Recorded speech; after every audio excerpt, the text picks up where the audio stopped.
Nós vamos dar continuidade ao estudo do capítulo 4 do livro Missionários da Luz. Estamos falando um pouquinho, essa primeira parte desse livro é a respeito da mediunidade. E hoje, mais claramente, vamos falar da mediunidade comum a todos nós. Vampirismo. Ou nós somos vampiros dos outros, eles são vampiros nossos. Então, certo é que o intercâmbio nos campos de vibrações inferiores é muito natural na nossa vida. Basta ver que deveríamos manter um padrão vibratório mais tranquilo. Mas qualquer coisa modifica o impacto e gera um impacto em nós. Uma notícia, a temperatura, nós somos influenciados e somos influenciadores. Por isso que nós vivemos num oceano de influências, ora de âmbito pessoal e ora do âmbito da influência alheia. E nesse intercâmbio nem sempre nós estamos falando de campos vibratórios harmonizados. Uma natural sintonia com as vibrações pesadas do plano material. Basta ver que nós já vivemos nele bastante tempo. Nós chegamos aqui e nos adaptamos com naturalidade às vibrações da matéria. E não só adaptamos com naturalidade, como nós identificamos a realidade material e nos sentimos muito adequados a ela. Nós tentamos criar um diapasão espiritual na nossa vida através do conhecimento, que é o propósito inicial da doutrina. Mas um dia nós seremos vibrações espirituais e veremos como espírito. Não é porque alguém nos instruiu a ser espírito, porque nós já somos espírito. A revelação espírita é uma revelação onde o véu não sai de fora. O véu é uma incapacidade que nós temos ainda de encontrar com a nossa essência espiritual. Muitas coisas nos tamponam e criamos então um diapasão vibratório bem fechado, Mas hora chegará que nós teremos um acesso a essas vibrações, Como que ele fala? Vibrações da fraternidade. Quando nós formos fraternos, vamos saber o que ele está querendo dizer. Que deve ser uma vibração diferente, A vibração da raiva nós conhecemos, a vibração da mágoa nós conhecemos, a vibração da indiferença. Porque cada estado íntimo tipifica o campo vibratório que nós emitimos. Eu fico pensando, os estudiosos das vibrações internas do ser, deve ter muitos, no plano espiritual, tentando qualificar quais os padrões de qualidade vibratória que nós mais vivemos no nosso dia a dia. Porque talvez os espíritos nem possam nos qualificar pelas vibrações, porque seriam tão perturbadoras. Então eles têm que nos avaliar por outros aspectos. Porque avaliar por vibrações já é nos conduzir para uma realidade de extrema qualidade. Porque nós estamos falando de níveis vibratórios. Nós ainda vamos ser avaliados pelo que nós falamos, pelo que nós agimos. São padrões do quê? De materialização. É um padrão de materialização, isso aí. De comportamento. Nós falamos de vibração, nós estamos falando de uma intimidade, de um centro, onde nós temos que observar um centro que gera a vida. Como foi dito, Tem que haver um centro de vida. Esse centro de vida gera movimento. O movimento reflete-se através de ondas ou vibrações. Então, eu tenho que observar o centro como está vibrando. Quantas vezes nós estamos chegando aqui os nossos estudos sobre um padrão vibratório, logicamente mais cansado, mais, né? Já nos finalmente do dia, né? Como que essa carga é pesada para nós ultrapassarmos ela, para a gente falar de vibrações como da fraternidade, porque nossa fraternidade é teórica. Nós pensamos, tem que tratar bem o próximo, tem que fazer bem para os outros, porque assim está escrito no livro. Enquanto nós pensamos, nós não estamos agindo da maneira adequada. Porque na verdade deveria sentir compaixão, sentir como que o outro ser humano é igual a gente. Isso tudo ainda é uma teoria. O sentir nasce de outra percepção, né? Onde nós ultrapassamos as linhas superficiais de julgamento, de crítica, de valores, que são as características que nos tocam mais direto. São os planos mais o quê? Densos. Nós não enxergamos a vida vibratoriamente falando. Imagina quando nós conseguimos ver tudo vibrando. Já deveria ser extraordinário, né? Imagina, você ia ver coisas aí que Jesus só vê assim. Isso. Tinha um contato com essa realidade vibratória, por isso ele conseguia enxergar que estamos todos interligados. Nós não enxergamos tão interligados, nós estamos bem separados. Pela carapaça pessoal, pela visão externa, pela distância de espaço. Olha os fenômenos que nos afetam, né? São fenômenos ainda extremamente físicos e muito ligados aos nossos cinco o quê? Sentidos. Para que a gente possa captar as vibrações, eu preciso enxergar as minhas. Ninguém vai enxergar fora aquilo que não enxergar por dentro. A capacidade de percepção nasce de dentro para fora. Eu preciso então começar a investigar a natureza vibratória do meu próprio ser. Preciso ver como que eu emito minhas emoções, meus pensamentos, meu movimento. Quando eu desdobrar essa atenção para essa realidade, um universo se amplia para nós. Mas para isso nós temos que fazer muito silêncio por dentro, né? Há tanto barulho em nós, anseios, lutas, né, perturbações, que falam muito alto na nossa realidade, atrapalhando, e isso já denota um grau de perturbação vibratória, né? Porque isso tem criado esse campo de sintonia. Campo de sintonia dessa em que as características são de vampirismo. Mas vamos ver o que os nossos amigos espirituais vêm a dizer para nós, para eles desdobrar.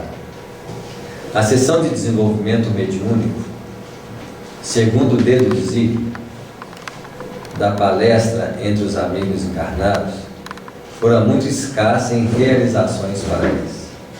Por quê? Porque para nós, reunião mediúnica, fenômenos mediúnicos, tem que estar ligado a fatos extraordinários. Uma reunião extraordinária para nós é a materialização de espírito. Curas extraordinárias. Estão no efeito de fenômenos que nós falamos assim, poxa vida. Né? Então, a forma como nós lemos no capítulo 3 não teve nenhum tipo de proveito praticamente.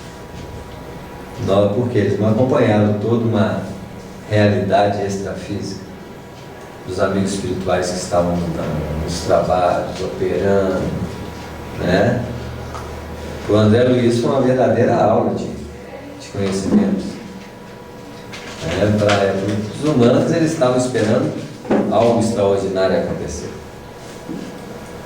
Todavia, não se verificava o mesmo em nosso ambiente, onde se podia ver enorme satisfação em todas as fisionomias, a começar de Alexandre, que mostrava jubiloso.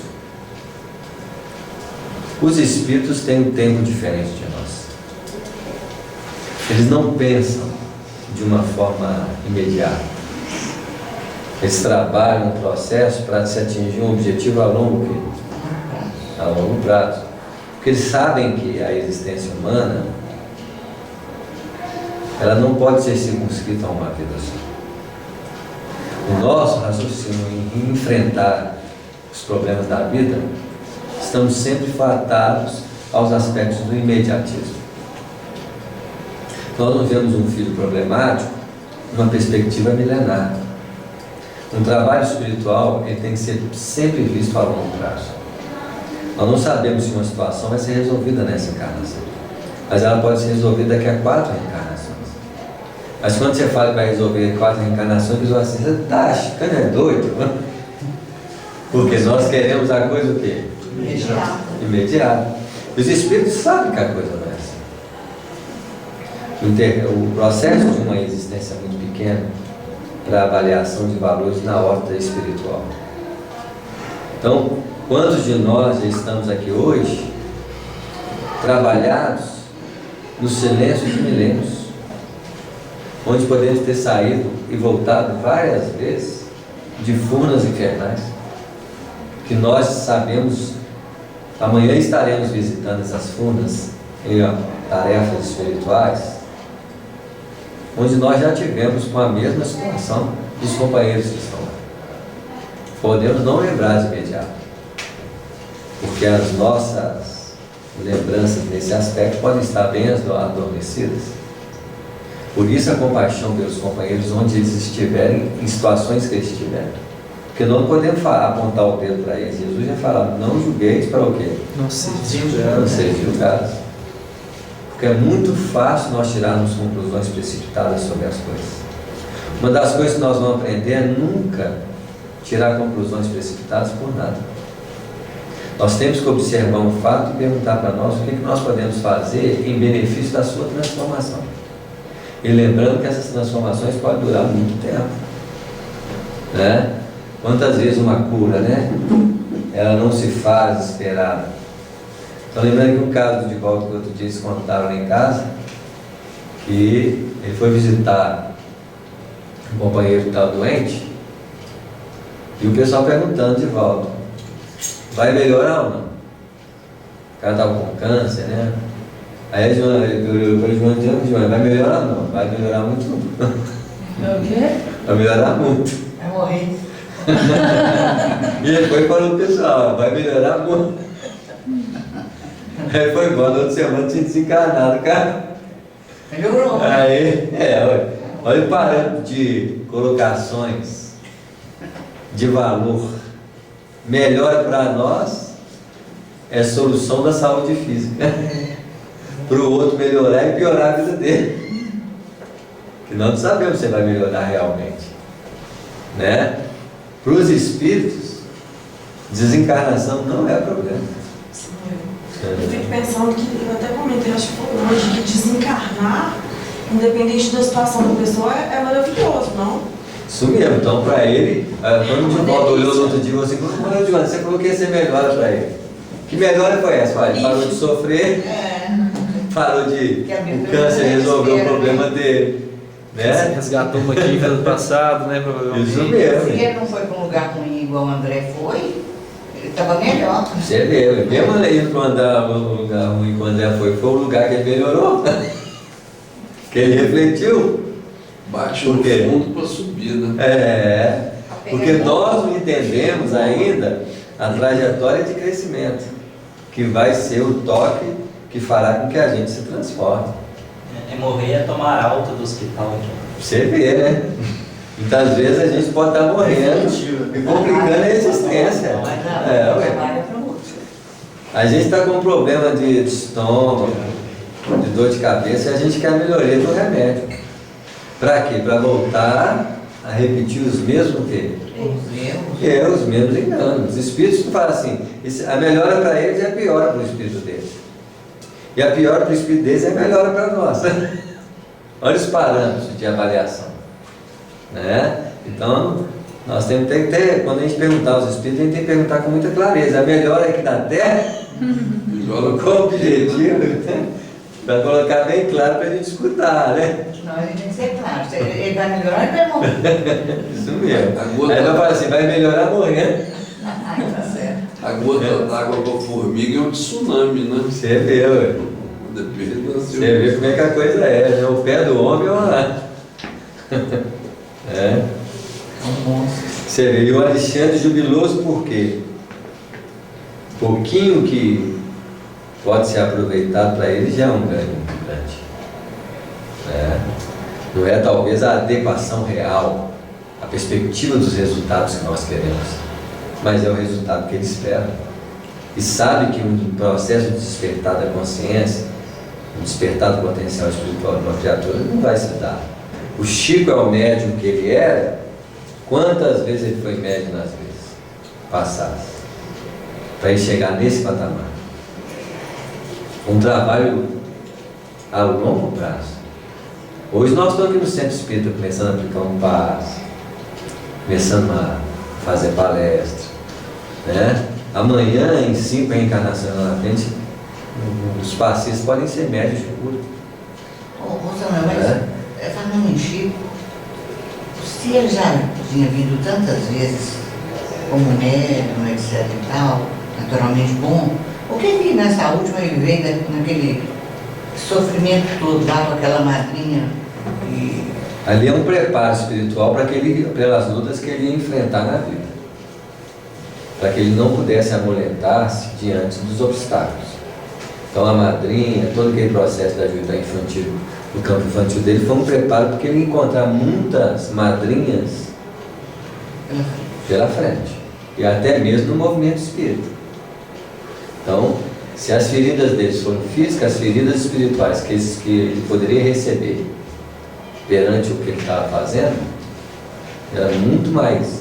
Ele precisava ser preparado. E teve uma tutora muito boa para isso. Quem foi a tutora dele? Não, foi a mãe dele. A madrasta era a professora. A madrasta era a professora, a mãe tirava a lição. Meu filho, calma, era um anjo na sua vida. Nossa! Porque existem vários anjos, né? Assim, tem o anjo da dor, o anjo do sofrimento, o anjo da sensibilização. Uma mestra, ela foi uma mestra. Isso aí, ué.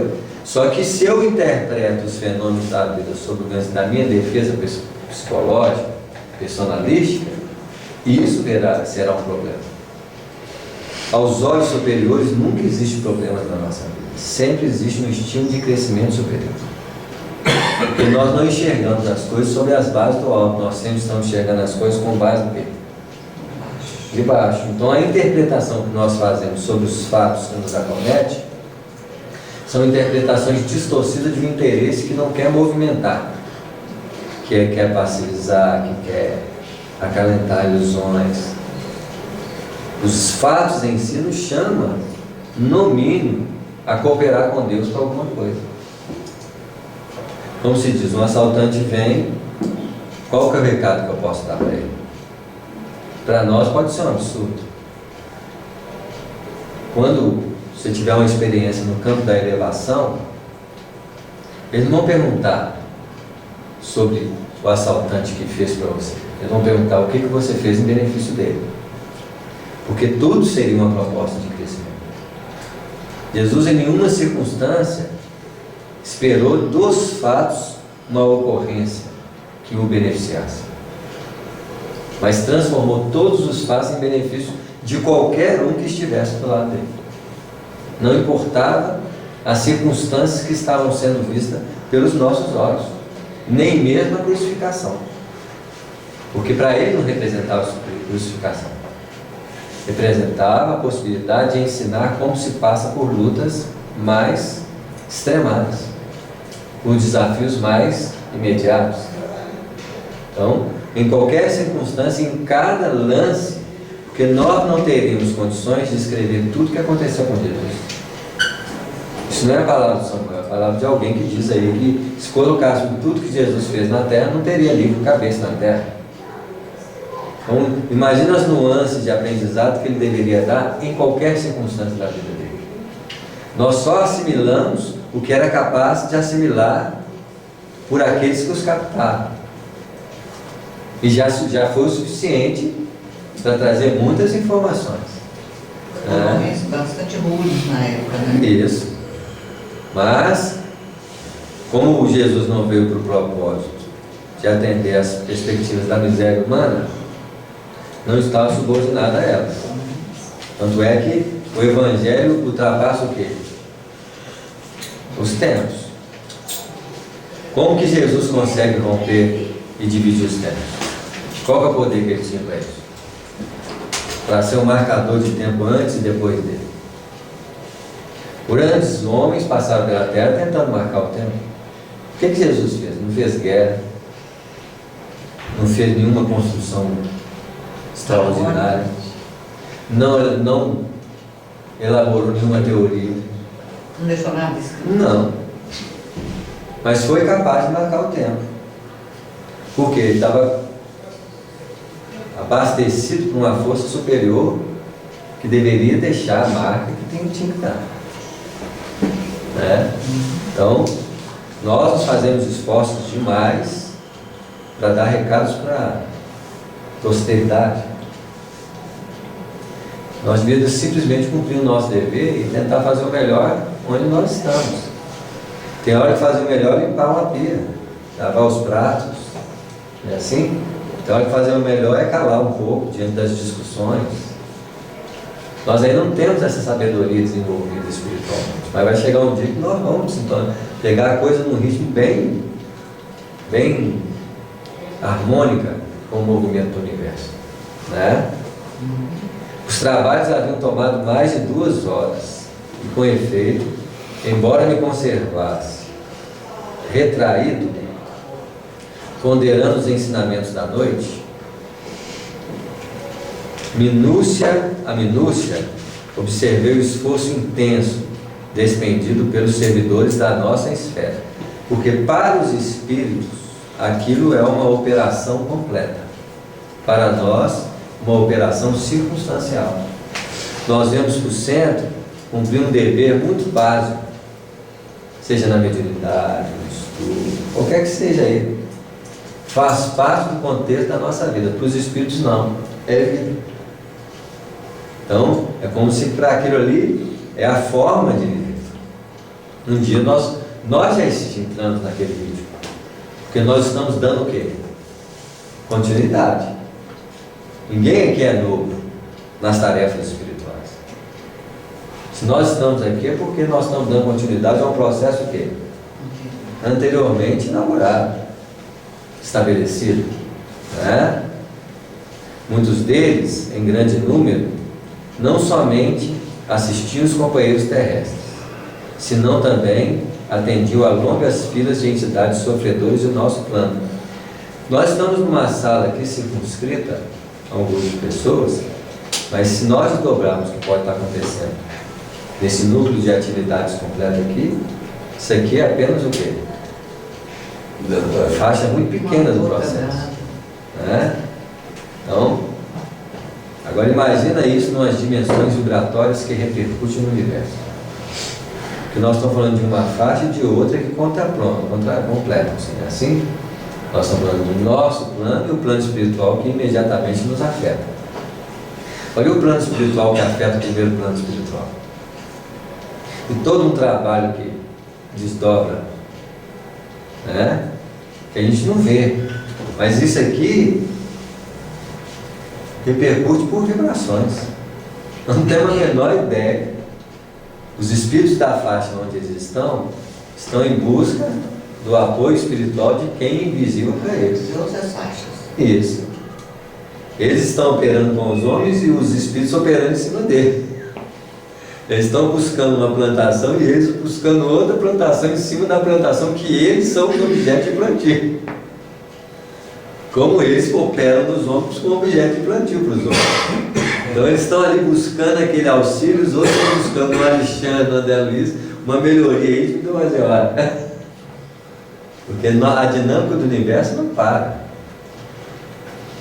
Abriu-se para nós apenas o véu de um campo que já seria surpreendente para nós.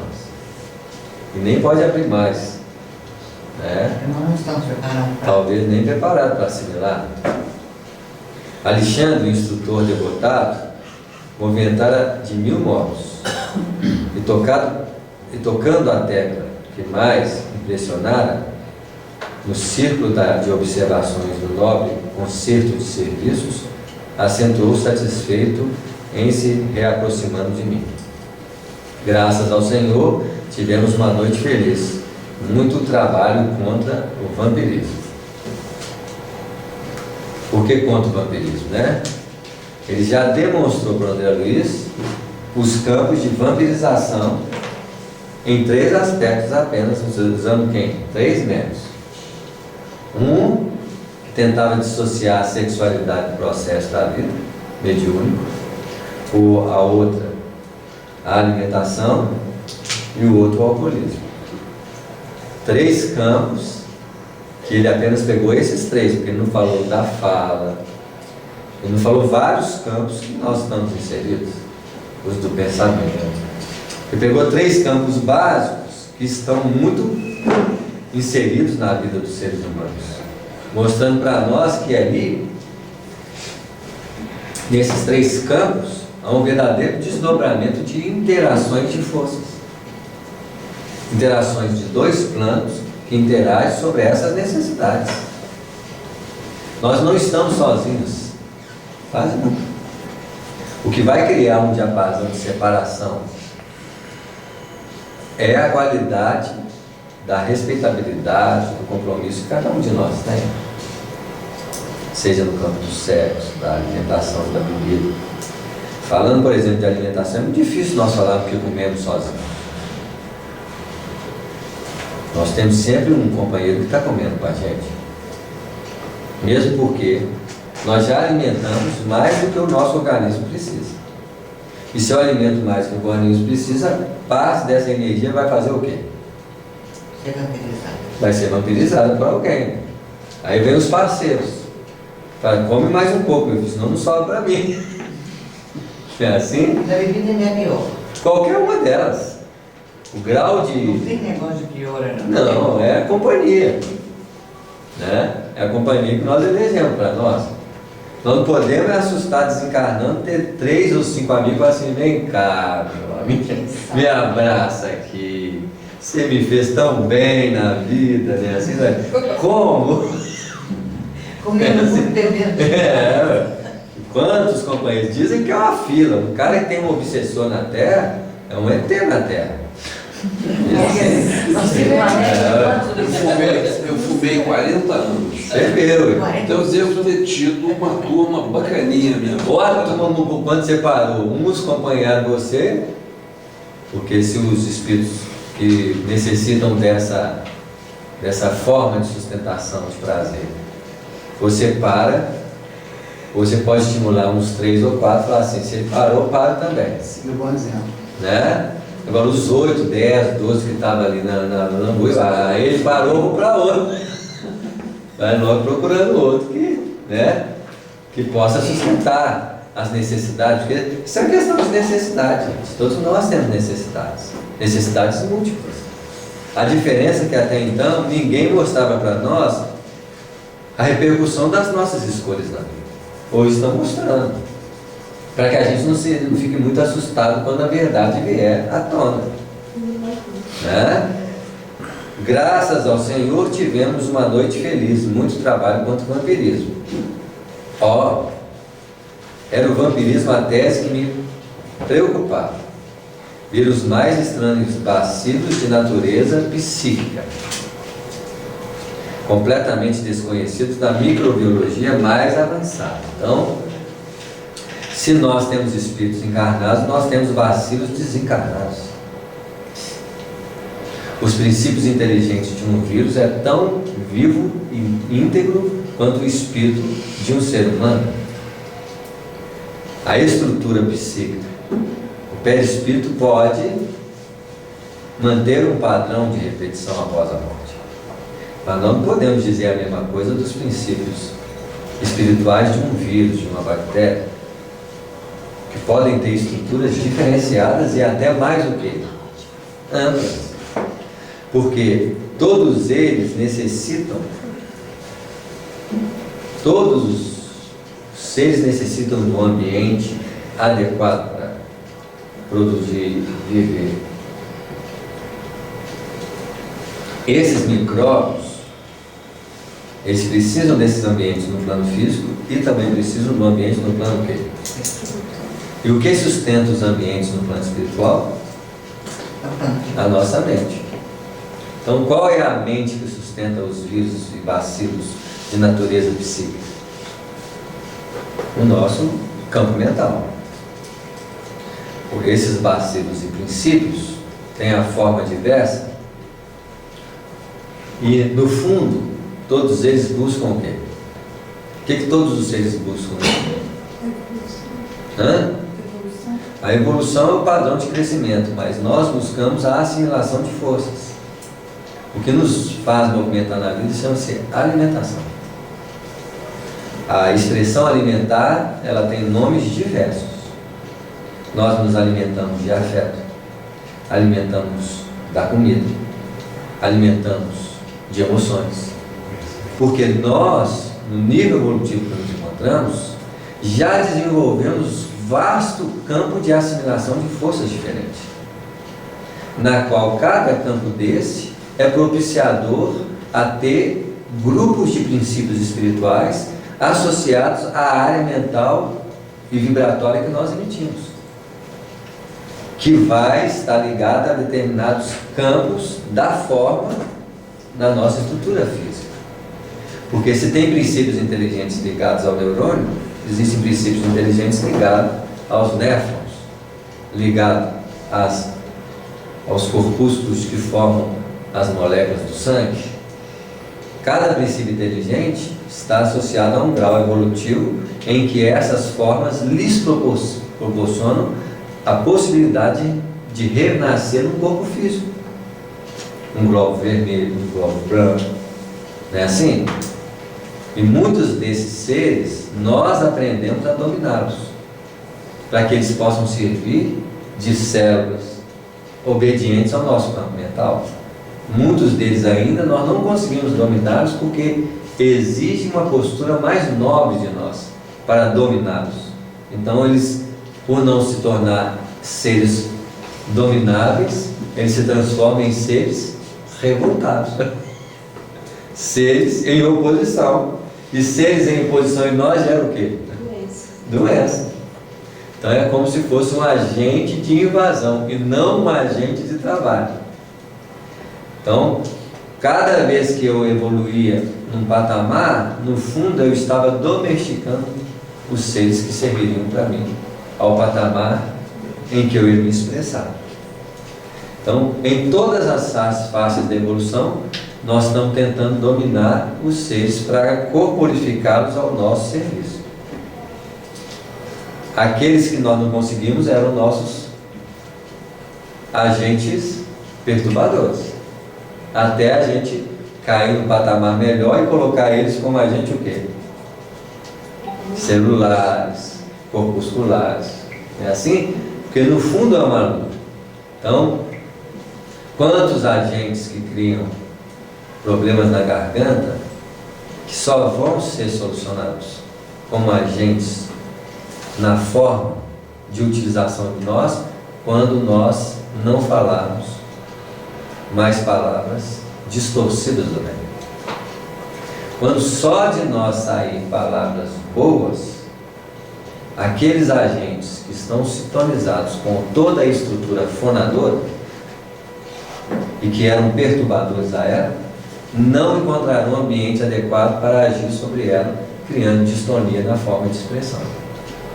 Então, agora imagine quantas áreas nós temos que precisamos dominar e conquistar. Na respiração, no sexo, na palavra, no olhar. Quantas? E quantos agentes estão sintonizados com esses campos múltiplos? Precisando da nossa educação para ser educados, né?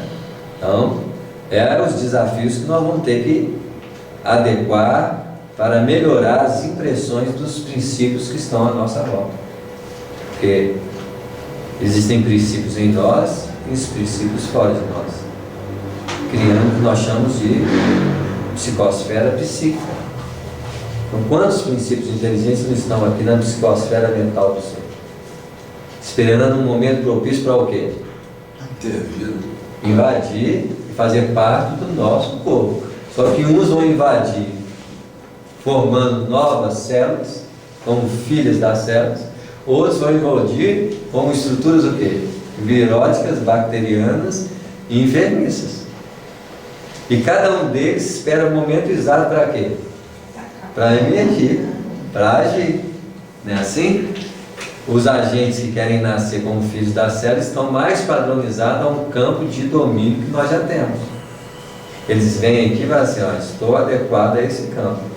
A futura multiplicação celular, eles nascem como filhos da célula. Então o princípio espiritual nasce como filho da célula. A célula mãe divide-se em duas filhazinhas nascem, 2 princípios nascem, e a mãe faz o quê?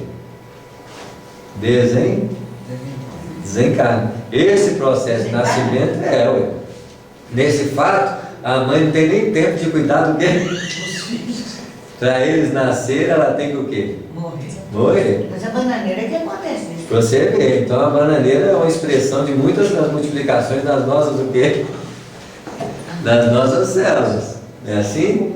Algumas. Mas nasce um brotinho do lado daqui. Isso aí. Não é assim, não. É a lei de renascimento, né? Cada um num padrão diferente. Os seres humanos precisam não só nascer, mas ser educados. Serem transmitidos toda uma gama de informações, uma gama de valores, para que eles possam aproveitar o tempo de influência de um ser como mãe e pai na orientação deles. Uma célula precisa tanto de educação, precisam de uma carga genética que assimilam da mãe para repetir o processo de fixação de experiências, né? Isso aí, mas nós vamos aprendendo aos pouquinhos, né? Nós não somos nenhum doutor de biologia, não, mas os princípios estão aí, né? Não guardavam a forma esférica das cocáceas, nem o tipo bastonete das bacteráceas diversas. Os cocos, os diplococos, ele está falando desses princípios, né? Mas ele está falando de novas formas de estrutura virótica e bacteriana, se nós podemos dizer assim, se chama isso também lá, né? Mas de germes que iriam fazer as modificações desses próprios elementos na evolução. Tanto é que os vírus de 50 anos atrás são fichinha para os vírus da atualidade. E, não é assim? Esperamos que não tenha vírus no futuro.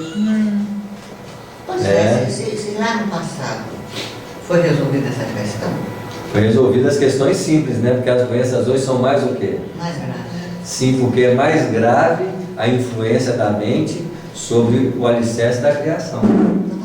Então, um homem primitivo tinha bases de influência muito rústica para produzir seres bactericidas simples.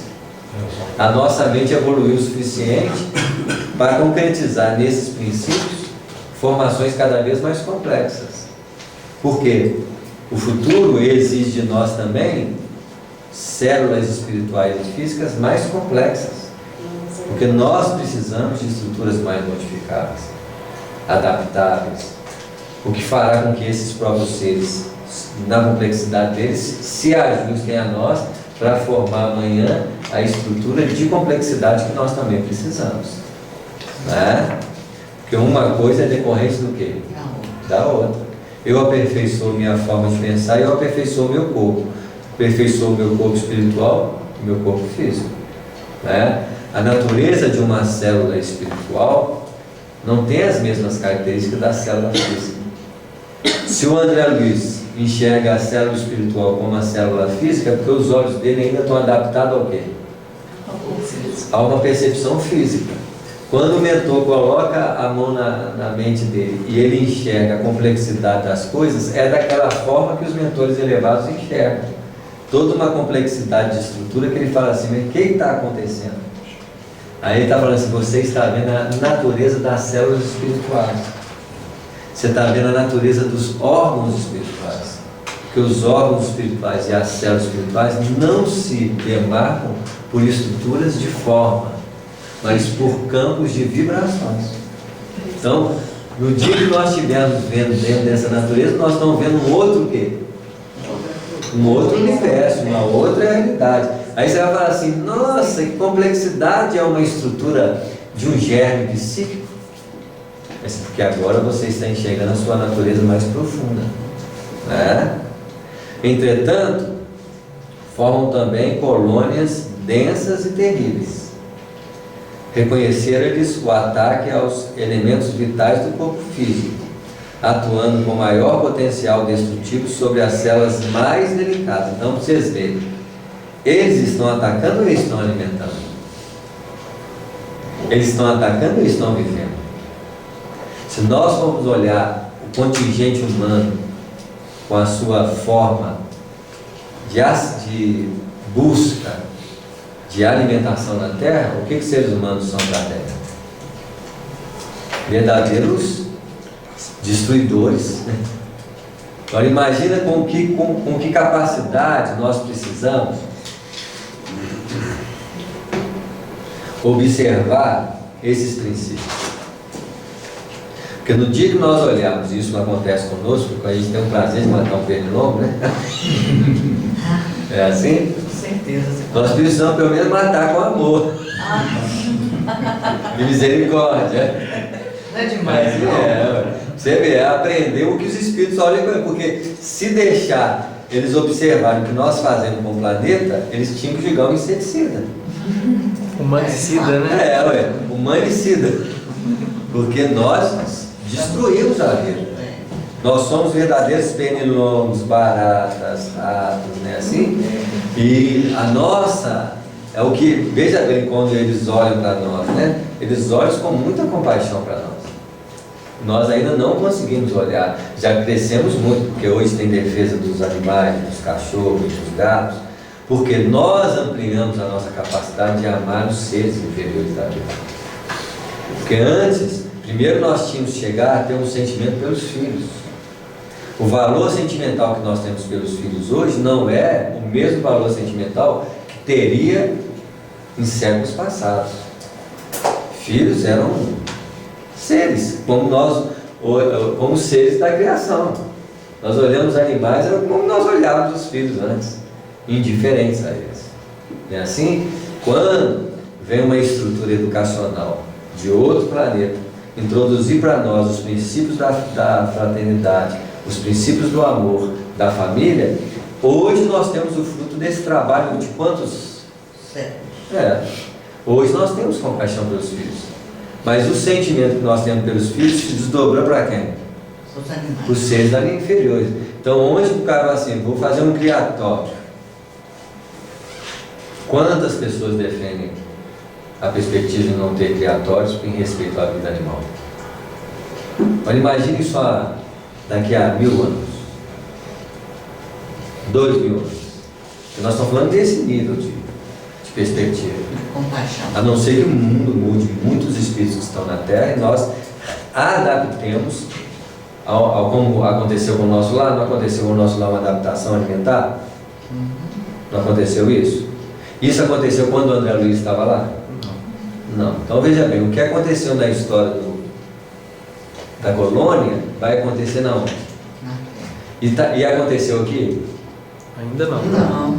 Aí, imagina no dia que tiver uma revolução geral no planeta e diz assim, gente, nós vamos aumentar o diapasão vibratório da nossa natureza fisiológica e vamos ter que comer menos.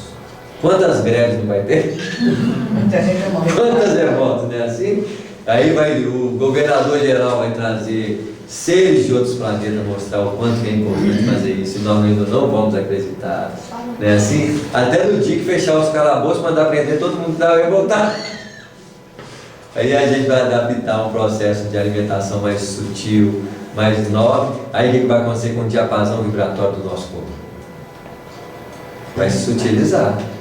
Porque a história do plano espiritual é a história que vai acontecer o quê? No plano físico. Já está acontecendo muita coisa dessa? Está.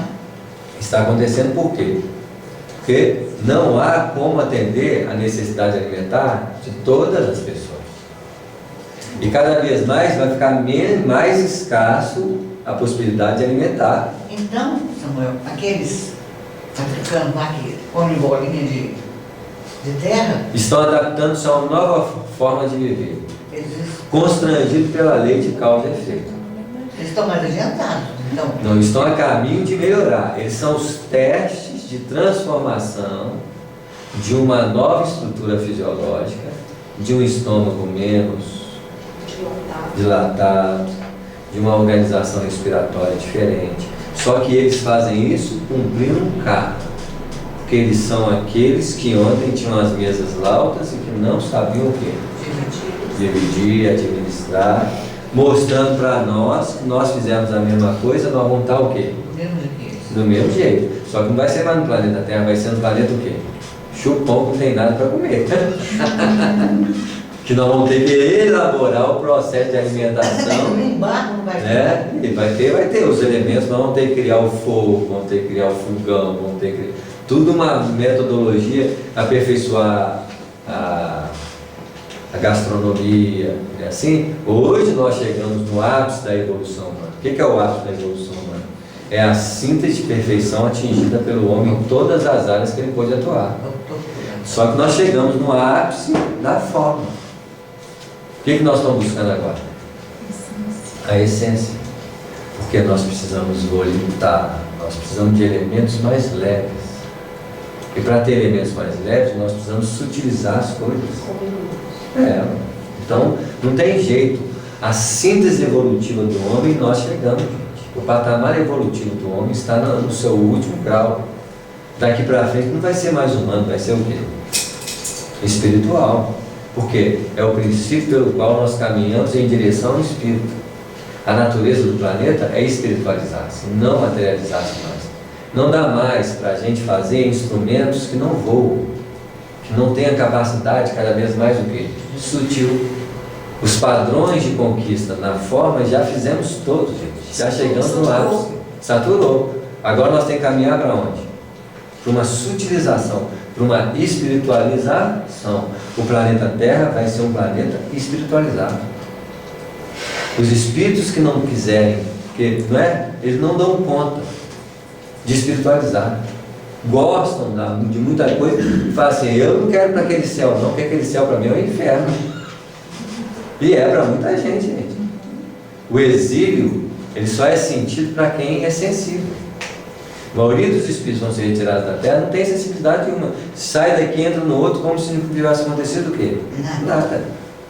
Como nós entramos no planeta Terra, hoje alguém se é capelino, acha que gostaria de capela?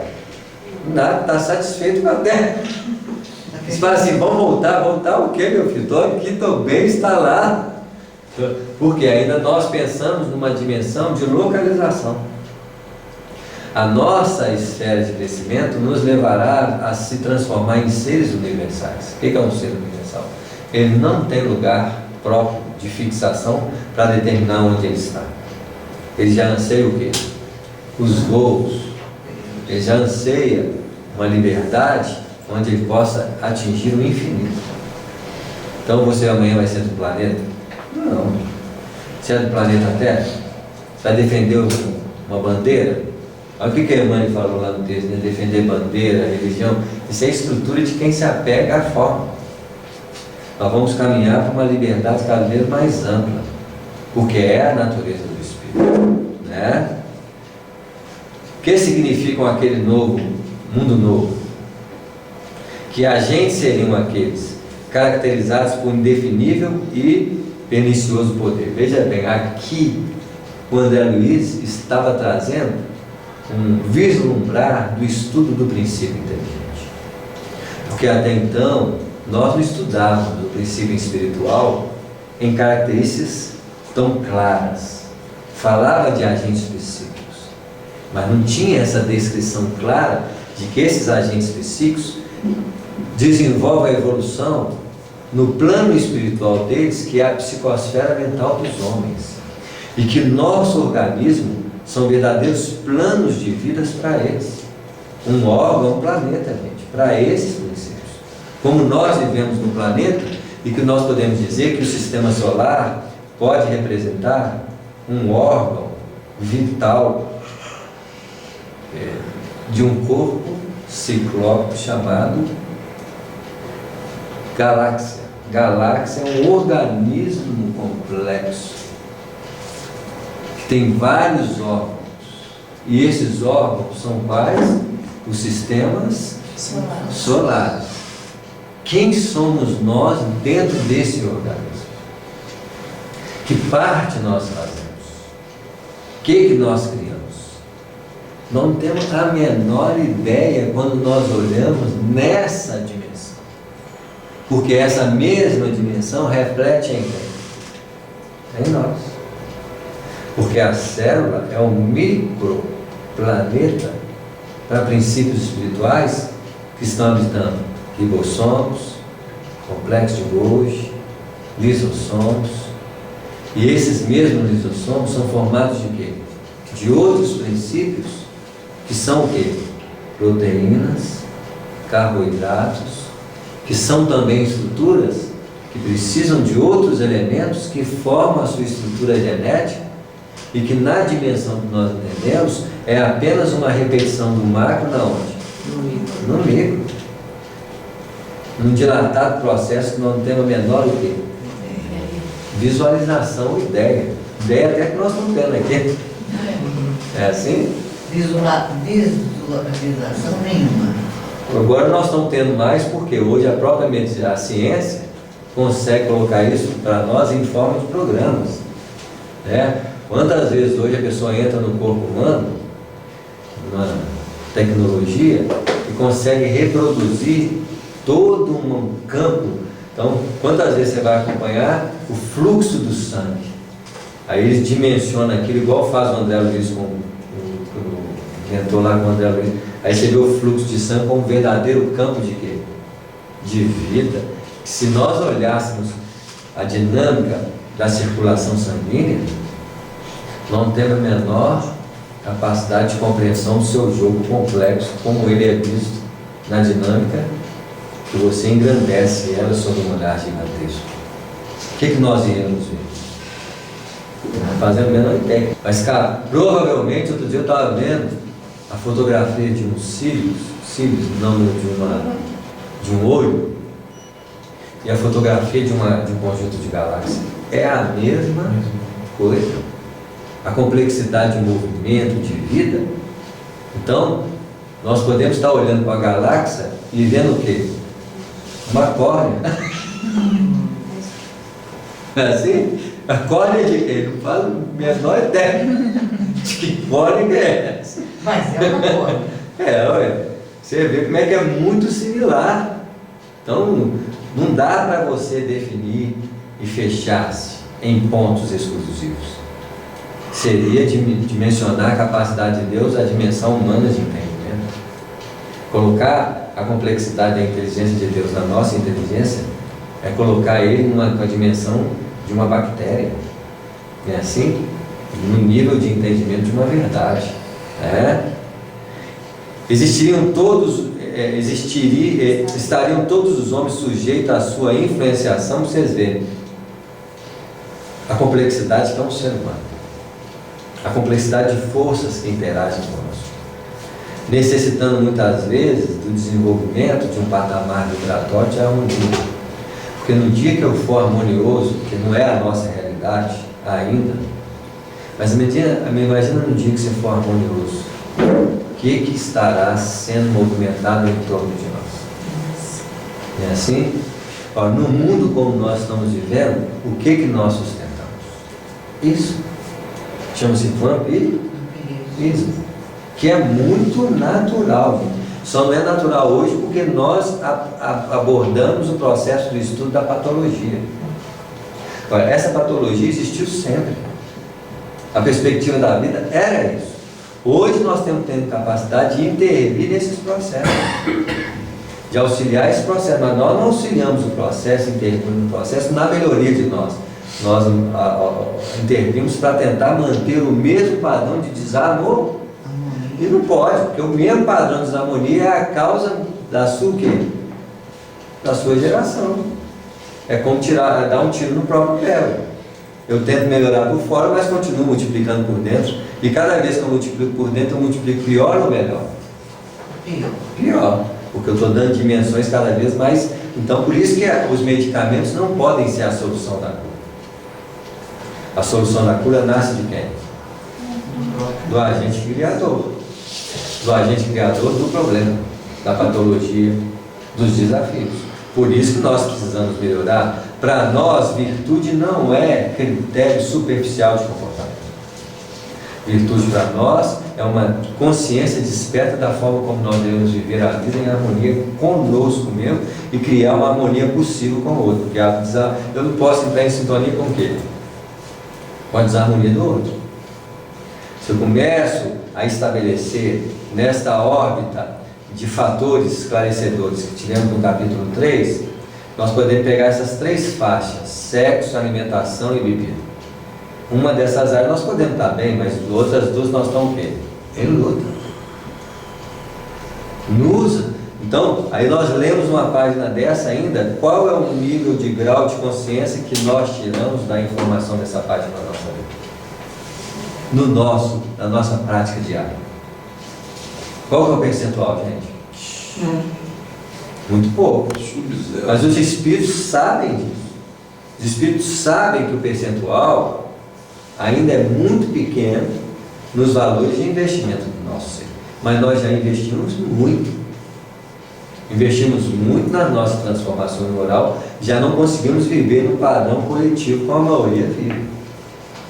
Muitas vezes, a convivência social é um desafio para nós. E nós temos que tentar manter uma postura mais do que Falsa. mais tranquila, mais harmônica, diante de uma postura o quê? Não é assim? Mas nós somos íntegros naquilo? Nós temos um comportamento? Não. Vamos sim. Muitas vezes, né? Quantas vezes nós nos assustamos, muitas vezes, quando nós estamos soltos. Como que uma família, por exemplo, nos estrutura? Como um relacionamento nos sustenta? Porque quando nós estamos mais soltos, sem aquela influenciação mais direta de um filho, de uma esposa, nos dão uma liberdade maior, os estímulos maiores vêm, aí onde você vê meio perdido, meio, né, assim, aí você fala, graças a Deus voltei para minha família, voltei para o campo que me dá o quê? Sustentação, porque se nós estivéssemos soltinhos, nossa Senhora, o que poderia acontecer conosco, não é assim? Quantas vezes você vê que você tem que ir para o centro espírita mesmo? Se você deixar de ir para o centro espírita, você está perdido.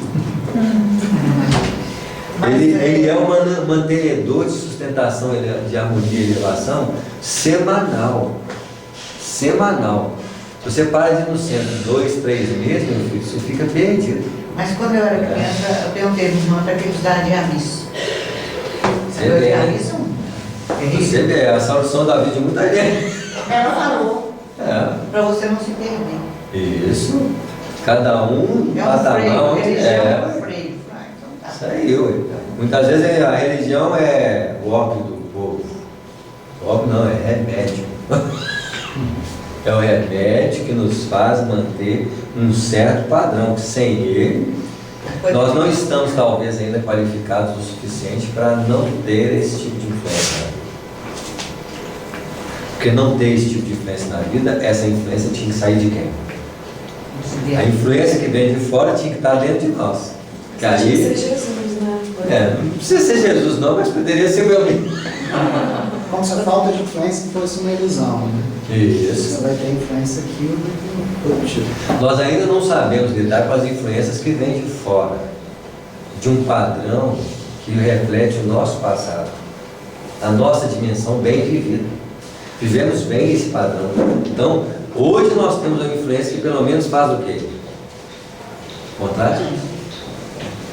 Muitas vezes as nossas escorregadelas não é escorregadelas, é padrão natural do nosso ser. Nós voltamos simplesmente voltar ao que nós acostumamos a ser. Nós somos aqueles que persistimos aonde? Persistimos na luta. Para nós não tem como fugir às influências positivas que isso tudo nos sustenta, né? Não me contive. Expus ao orientador francamente minhas dúvidas e temores. Primeiro, quantas vezes nós lidamos com as coisas pelo temor? O medo nunca é um agente benéfico em contato com a vida. Porque o medo é um patamar de desconfiança de quem? De Deus. E de nós mesmos. Porque é quase a mesma coisa. O dia que nós tivermos uma confiança muito profunda em nós estaremos talvez estabelecendo o maior vínculo com Deus. Porque Deus não se faz um vínculo de fora. O vínculo de fora com Deus é superficial. Nosso contato verdadeiro com Deus é quando nós estreitamos o nosso contato de força interior. Quando nós temos a capacidade natural de não corresponder ao desequilíbrio alheio, sem julgamento, sem colocar o outro no patamar de inferioridade, respeitando a natureza do outro, nós estamos tendo um vínculo com Deus extraordinário. Porque nós estamos em contato com aquilo que é mais profundo dentro de nós. Né? Não contigo expus. Então, olha como é que o André Luiz, esse livro é o terceiro livro. Como que coisas novas mexem com a gente? Como que as doenças têm mexido com a gente hoje, né? Zika, chikungunya. São nomes de quê? São nomes desses vírus que materializaram. Nós estamos estudando ele aqui no plano espiritual, agora eles fizeram o quê? Incorporaram. Não tem diferença. Não é assim? Agora eu vou lidar com isso com medo? Eu vou tomar as providências que preciso tomar, mas eu não vou alimentar medo contra elas. Primeiro que o mais para acontecer com a gente é o quê? Desencarnar. Desencarnou, vai ter sofrimento? Eu estava brincando com minha filha, uma hora eu vou desencarnar. Não, pai, você está muito novo para pensar. Eu não sei o medo dela, né? O medo. Mas não existem garantias. Nós podemos ir qualquer hora. Existe alguma garantia? Existe uma garantia que é o Espírito. O vínculo dela ainda não está estreitado nas linhas da espiritualidade, nem nós com elas.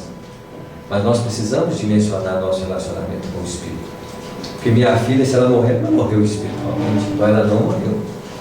Eu preciso ter uma consciência de que a morte não é o término, e não é nenhum problema na nossa vida. Ela pode ser considerada um princípio. Ela pode ser considerada um espírito, que em princípio ela já foi, né? Ela é uma consciência espiritual como a nossa. Só que eu tenho que olhar para ela, ela chama a Nena Letícia? Não, ela chama um espírito sem nome, que hoje pegou um nome emprestado, que tem uma posição de filha no processo de educação, e não no processo de apego afetivo sentimental. Esse processo de apego afetivo sentimental não é educador, é o quê? Perturbador.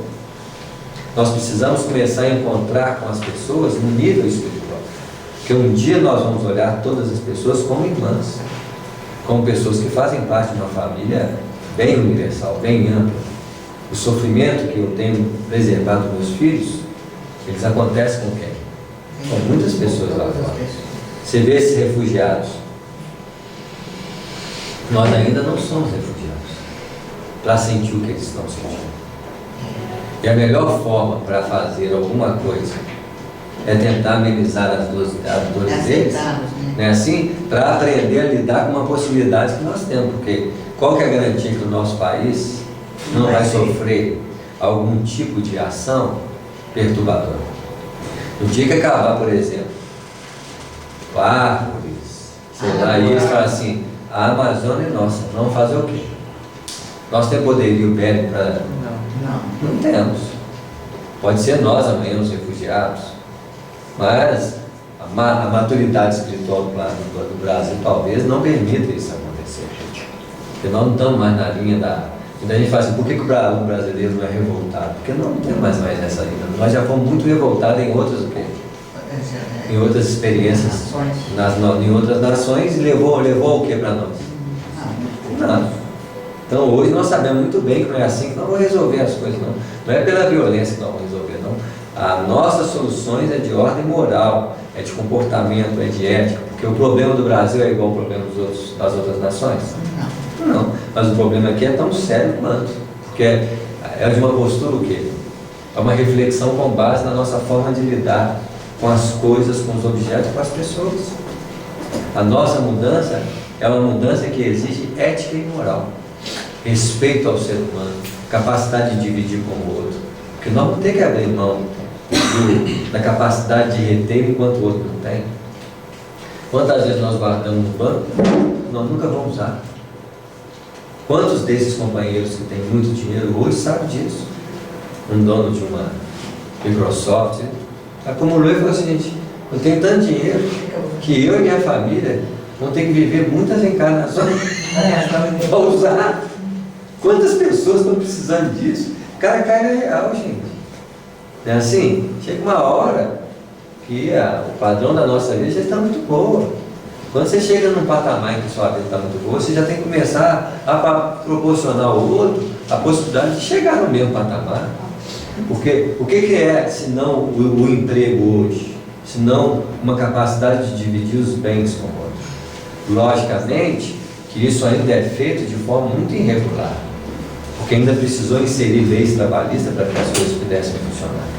Mas hoje muitas empresas já pensam e olham na capacidade de usufruir do bem-estar que uma grande coletividade tem. É assim, isso, porque é isso que tem que acontecer.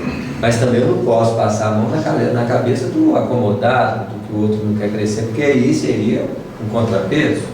Não é assim? As transformações vão acontecer sem que nós pudéssemos, né, antever com mais amplitude. Vamos pegar mais um parágrafo? Alexandre sorriu e considerou. Alexandre está com medo? Não. Já passou por ele. Já passou por ele. Não é assim? Muito bem, muito bem. Você veio observar trabalhos de mediunidade e está preocupado, procurando seu lugar de médico. É natural. Se tivesse especializado em outra profissão, teria identificado outros aspectos no assunto em análise. O que ele está querendo dizer? O universo humano é muito amplo para o espírito. Nós não podemos dimensionar o que seria em cada estágio reencarnatório com funções diferentes. Porque cada função, imagina um artista, o que ele não tem. Eu não sou artista, eu não posso ver o universo do artista. E olha que no universo da arte, quantas artes existem? Quantos campos? Quem escuta som não vê forma. Porque quem escuta som está percebendo a vida sob uma capacidade diferente de assimilação do universo. E quem olha a forma na estruturação de um bar, está vendo outro universo. Não é assim? Então, quantos universos nossos espíritos vão ter que passar para vislumbrar Tudo isso. a inteligência de Deus? Porque Muita coisa. a inteligência de Deus é a multiplicidade do universo, em que a ótica singular de uma pessoa apenas faz reduzir a sua capacidade de expressão. Todos nós somos capazes de meter o tamanho que nós nos colocamos. É como se nós fôssemos um aparelho que reduzisse as vibrações de Deus e interpretasse a vida sob a ótica do aparelho que o vê. Quantos aparelhos existem nas condições humanas? Quando a gente fala de campo, nós estamos falando de campos sobrepostos em campos múltiplos. Se o campo do animal é múltiplo na sua diversificação de aprendizado e aprimoramento no campo do automatismo, que nós chamamos de instinto, no campo das expressões emocionais, que é a energia adquirida no campo animal, imagina quantos campos e quantas possibilidades o desenvolvimento do espírito no homem pode se fazer. Quantas, gente? Nós não podemos, o matemático, ver a vida sobre os números, que não tem, são apenas expressões extremamente diferenciadas daquele que observa sobre a ótica da arte. Dizer que arte e matemática não tem interação, duvido. Chegará uma hora que isso tudo está o quê? Junto e misturado. Isso. Imagina a nossa capacidade de interpretar todos esses fenômenos. Mas nós temos que terminar, né? Então, que os espíritos inspirando a gente, né? Que não sabe de onde vem e para onde vai.